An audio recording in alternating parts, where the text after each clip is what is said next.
शिक्षा महामहोत्सव की तैयारी लगातार ज़ोरों पर है और देख रहे हैं कि राज्य और देश के अलग-अलग हिस्सों से लोग जत्थे के रूप में यहाँ पर आकर के सेवा दे रहे हैं। आज हम देख रहे हैं कि इतनी कड़ाके की ठंड में 12 बज चुका है और फिर भी हमारे वरिष्ठ जन यहाँ पर उपस्थित हो रहे हैं। इसी क्रम में हमारे बीच आए हैं आदरणीय झंकारेश्वर प्रधान सर, जो कि एनटीपीसी सीपत में बड़े पद पर जो है वहाँ पर विराजमान है और उनके सहयोगी भी यहाँ पर उपस्थित हैं और जत्था के रूप में उपस्थित हैं। बताएँगे सर, आज आपका आना कैसे हुआ? पहले तो मेरे ओर से सादर प्रणाम आप सभी को।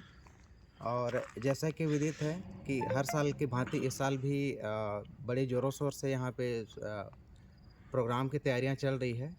और हमारे यशस्वी जो प्रशासन के लोग हैं, मुख्यमंत्री हैं और विभिन्न कैबिनेट के हैं, वो भी इस साल आने का आश्वासन दिए हैं। तो ये हमारे इस प्रांगण के लिए और हमारे पूरे समाज के लिए एक बहुत ही अच्छी समाचार है। इसलिए हम लोग चाह रहे हैं कि जो उनके आने के अनुकूल है वैसा हमारा तैयारी यहाँ हो, और हम लोग उसी तैयारी में ही आए हैं।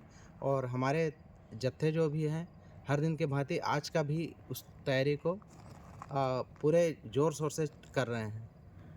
और आप सभी को जैसा विदित है कि इस साल भी हमारे यहाँ से पुलिस का जो अभी वर्तमान में भर्ती हुआ है उसमें 20-25 लोग हमारे आए हैं, और राजपत्रित में भी हमारे 10 के करीब आए हैं।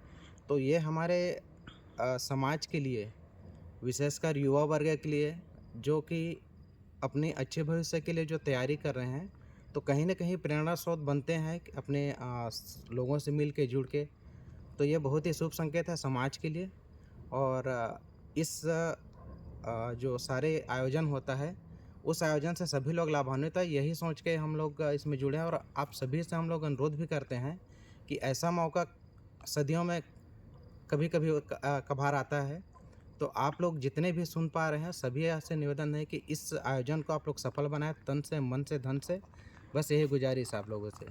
बहुत-बहुत धन्यवाद सर। और हम देख रहे हैं कि आप पूरी गाड़ी में जब आए हैं, तो पूरी गाड़ी में विभिन्न प्रकार के सामग्री भरे हुए थे और मैं देख रहा था कि पूरी जत्था उसको खाली कर रही थी। सर, मुझे सुनाई पड़ा है कि आप साउंड सिस्टम के पूरे सभी सामग्रियाँ यहाँ प्रदत्त किए हैं। उसका क्या प्रयोजन है सर? इतने बड़े जो है वित्तीय बोझ लेकर के आप जो है समाज को समर्पित किए हैं, उसके पीछे क्या उद्देश्य है?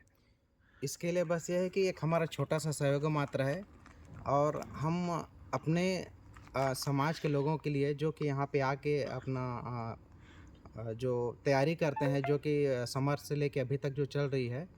तो कई बार होता है कि बच्चे लोग को पढ़ने लिखने में, जैसे एक होता है कि कुछ सेमिनार करना है या कुछ बड़ा प्रोग्राम होता है जैसे अभी हो रहा है। जी, तो उसमें क्या है कि ज़रूरत पड़ता है कि हर आयोजन की जान साउंड सिस्टम होता है, जी, और उसमें बच्चे लोग को रुझान जो होता है, और उसी से सारा कुछ हम लोग क्रियाकलाप करते हैं। तो जी, वो हम चाह रहे थे कि इसके लिए हर आयोजन के लिए हमको बार-बार जाना पड़ता है, कहीं न कहीं से अरेंज करना पड़ता है। और ये इन हाउस रहेगा, तो कोई भी कभी भी आके उसको चालू करके उसमें अपना स्पीच दे सकता है, सांस्कृतिक कार्यक्रम की प्रस्तुति कर सकता है, वाद-विवाद की जी, प्रोग्राम कर सकता है। जी। क्योंकि जो बोलता है वही आगे बढ़ता है। बिल्कुल, बिल्कुल। तो इसीलिए कि हमारी चाहत थी कि ये एक साउंड सिस्टम रहे, तो कोई भी, चाहे कोई सांस्कृतिक कार्यक्रम हो, एजुकेशनल कार्यक्रम हो, जो भी कार्यक्रम हो, हम तुरंत यहाँ से कर पाएँ। बस इतनी ही थी, छोटी-सी हमारी एक सहयोग थी समाज के लिए। बहुत बड़ी बात है सर। आपके माध्यम से आज जो है सूर्यांश को 2 साउंड 2 बक्सा, हैं? 2 बक्सा।